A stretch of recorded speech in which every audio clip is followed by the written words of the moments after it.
I'm wondering if you can describe your epistemology, because throughout your presentation you were using reason and the laws of logic to reason to God, but I'm wondering, how do you know that the laws of logic, for example, are true in the first place, to where you can rely upon them to make those arguments and they can be coherent and consistent, you can trust them?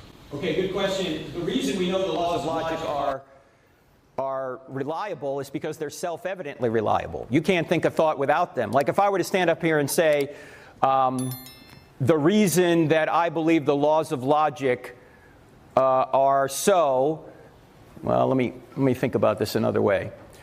You're using, and I'm using, the laws of logic to even converse now, right? We couldn't communicate with one another if we didn't use the laws of logic. And so they're not laws that you can get under and find laws underneath them. They are the bedrock of all knowledge. Without the laws of logic, we couldn't know anything. So what's my epistemology? Epistemology is just a fancy way of saying, how do you know something? My epistemology is I start with the laws of logic, and then I get sense data from my senses, and I use sense data to discover what's true outside of my mind, using those laws of logic. So, as we said before, if somebody comes up to me and says there is no truth, I'm going to use the law of non-contradiction to say, well, that's a truth claim, so that claim can't be true. It's like saying I can't speak a word in English. So, someone gives me that claim, I'm going to apply the laws of logic to it. And that's what everybody does. If somebody says they don't do that, they're using the laws of logic in order to deny that. Sure. Right?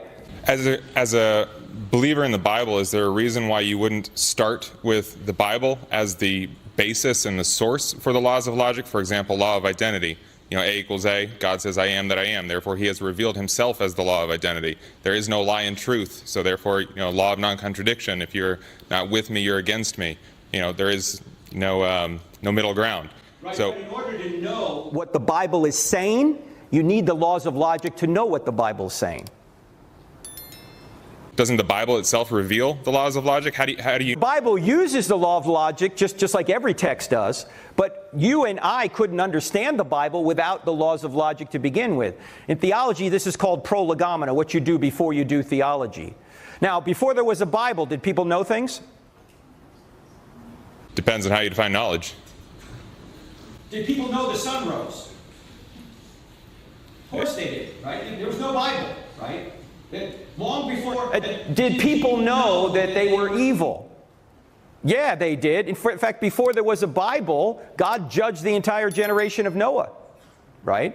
People knew right from wrong before the Bible. People knew logic before the Bible. People knew basic cause and effect before the Bible. In fact, if they didn't, there would be no way to understand the sentence, in the beginning God created the heavens and the earth. That sentence would be meaningless if people didn't have a pre-existing knowledge of what a beginning was and what created meant and how cause and effect worked. So there are many things you have to know before you can understand the Bible or any text. In fact, we just started an online course, or it's actually being broadcast on TV right now. It will be an online course. It's called How to Interpret Your Bible. And we spend a lot of time talking about the things you need to know before you can understand any text, whether it's the Bible or anything else.